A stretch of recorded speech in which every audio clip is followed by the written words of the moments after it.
3 bulan berada di majelis ilmu bisa dibilang bukan waktu yang singkat. Wajar jika rasa jenuh kadang menghampiri para peserta, terutama di waktu-waktu senggang.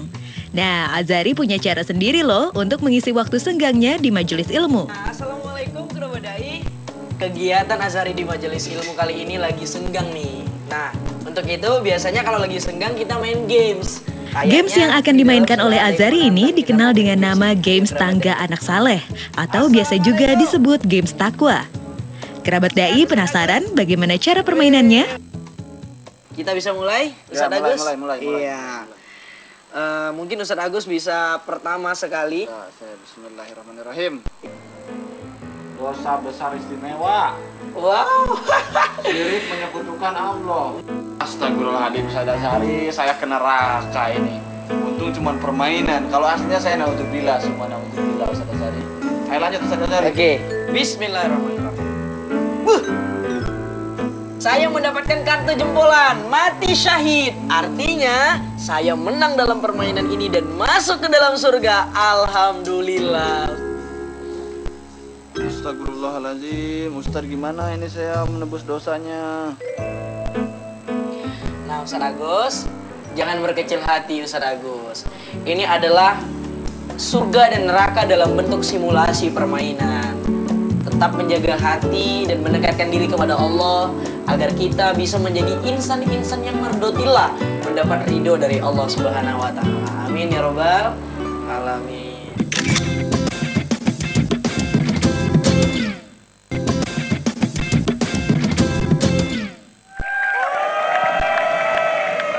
Bismillahirrahmanirrahim. Assalamualaikum warahmatullahi wabarakatuh.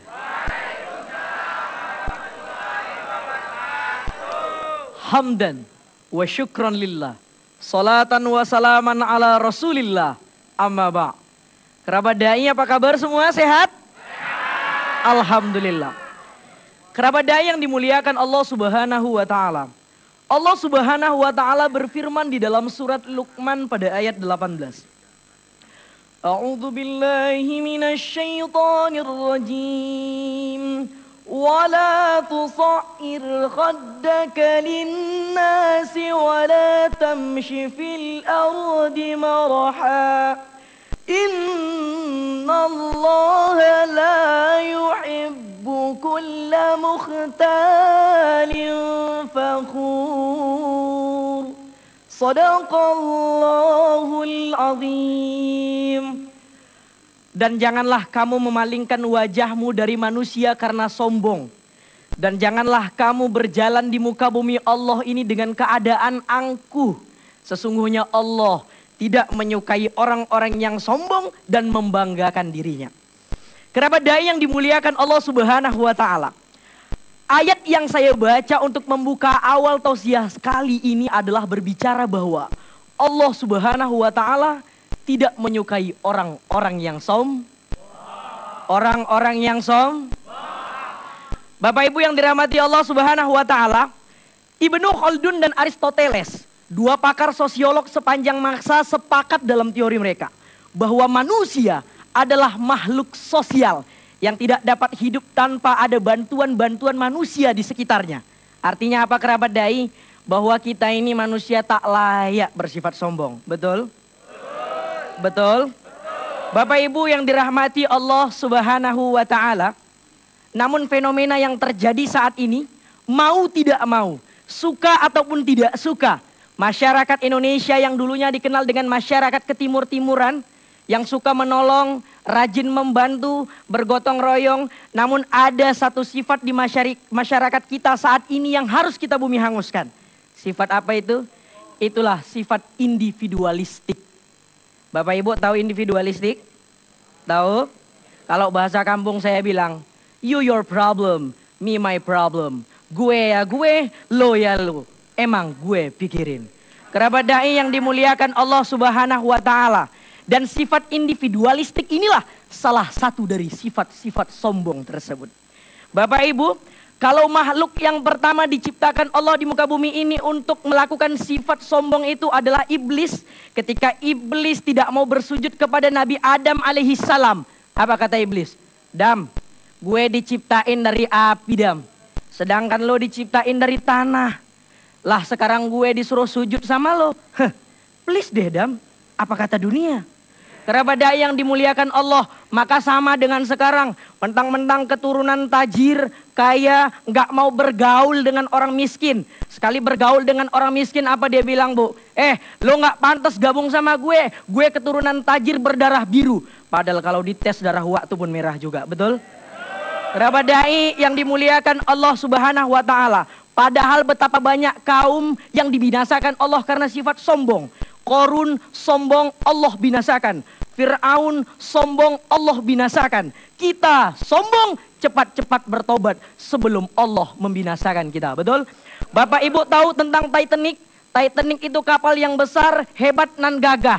Bahkan sampai seorang kaptennya yang sombong mengatakan, Edward de Smith mengatakan, yang maha kuasa pun tidak dapat menenggelamkan kapal ini. Namun apa yang terjadi? 1.517 penumpang dan awak kapalnya tenggelam binasa sedemikian rupa. Karena kesombongan seorang kapten. Oleh karena itu kerabat dai, kalau semalam saya memberikan tips antp, malam ini saya akan memberikan tips agar kita tidak digolongkan menjadi orang-orang yang sombong, tetaplah istiqomah menjadi orang-orang yang selalu alay dalam kehidupan. Apa itu alay? Alay di sini bukan AA jarang dibelai atau anak layangan, tapi alay di sini adalah apapun yang kita miliki saat ini adalah titipan dari Allah Subhanahu wa Ta'ala. Layangkan syukur hanya kepada Allah Subhanahu wa Ta'ala. Hanya ini yang dapat saya sampaikan. Kalau ada guci yang pecah, pecahnya itu jadi hiasan. Kalau ada kata yang salah, salahnya itu mohon dimaafkan. Akhirnya saya Dai Azhari S3, sahabat semua suku, beserta kerabat kerja yang bertugas mohon undur diri dari hadapan Anda. Kita akan berjumpa di channel yang sama. Assalamualaikum warahmatullahi wabarakatuh.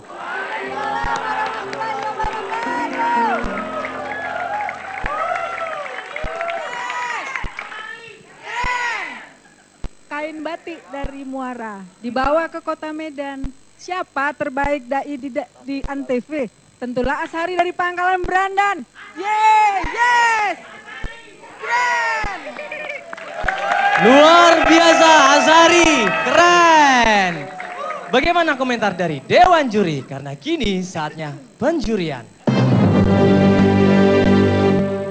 Naik ojek ke Tanah Abang, tapi malah diantar ke Kota Kupang. Ustazah yang cantik berkalang sorban, silakan dipersilahkan. Nggak bisa jawab kali ini. Baik, Azhari, berapa kali Pak Syafi'i Antonio memberikan semacam endorsement supaya SPK 2. Nah, saya ingin Azhari bisa menyambungkan antara surah Luqman yang tadi dibaca. Jadi tataran wala tusair khaddaka linnas wala tamshi fil ardi maraha dengan SPK 2. Iya, Yeah. apabila hal ini dikorelasikan bahwa SPK kuadrat adalah satu kesatuan yang harus dimiliki seorang dai yang diharapkan oleh Ustadz Syafi'i Antonio. Ya, terutama begini, kenapa misalnya Pak Syafi'i itu mengendorse para dai muda selain SP, tapi juga ada kaya dan keren. Ya, pada tataran itu lalu kemudian kemunculan kesombongan dan individualisme yang sekarang makin mengedepan. Iya.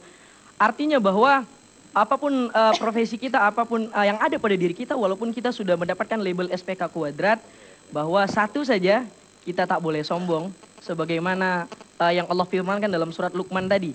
Jadi walaupun sudah kaya, keren, pinter, atau apapun itu, jangan sampai sifat-sifat individualistik, permisivisme itu, jangan sampai ada pada diri kita, karena sombong itu adalah hal yang paling Allah bencikan. Bahkan kata Allah, bahkan kata Rasul, al-izzu idaruhu wal kibriya'u rida'uhu famay yunazi'uni adzabtuhu.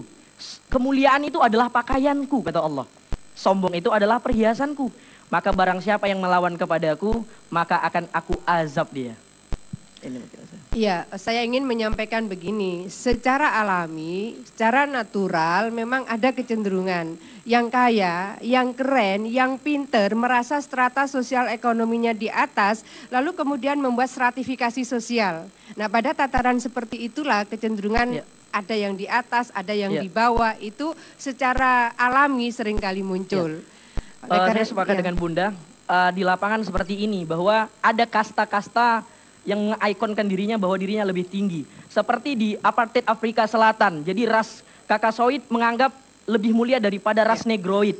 Ajaran Hirohito Jepang menganggap bahwa mereka lah yang pantas memimpin dunia. Namun solusi yang diberikan Islam, tidak ada yang mulia di sisi Allah kecuali orang-orang yang bertakwa. Dan perbedaan itu, jadi perbedaan kasta sosial itu adalah sunatullah.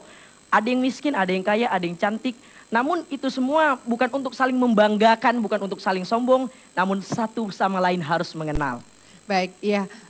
Terakhir ini sekedar untuk kehati-hatian kita bersama, karena nanti kalau Azhari turun di gelanggang dakwah dimanapun, ada kekhawatiran misalnya dialog-dialog yang tadi dibangun sesungguhnya ingin menunjukkan bagaimana kesombongan iblis.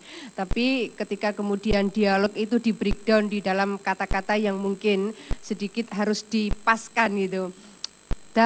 Ada misalnya seperti itu. Nanti kalau itu kemudian dianalogikan bagaimana sesungguhnya dialog antara Abu Jahal, Abu Lahab dengan Nabi Muhammad. Nanti kan jadi Muhammad. Tadi kan ada sesuatu yang memang harus kita jaga ketika kita membangun dialog yang mestinya itu bisa lebih mudah difahami dalam bentuk tetap santun. Saya rasa gitu ya, Azhari. Iya, terima kasih. Terima kasih Ustazah Khofifah. Selanjutnya Kang Diki Chandra dipersilahkan. Oke, ya kalau saya khusus secara performs, kamu sudah komplit, tapi tetap diperhatikan apa yang disampaikan sama Ibu Ustazah Khofifah tadi. Kalau dilihat dari SPK Kuadrat ini, kamu pintarnya sudah, wawasan kamu sudah sangat luar biasa, kayaknya pun memang sudah kaya itu kan tidak harus selalu banyak uang, artinya kamu masih muda 17 tahun tapi ilmu kamu sudah cukup kaya.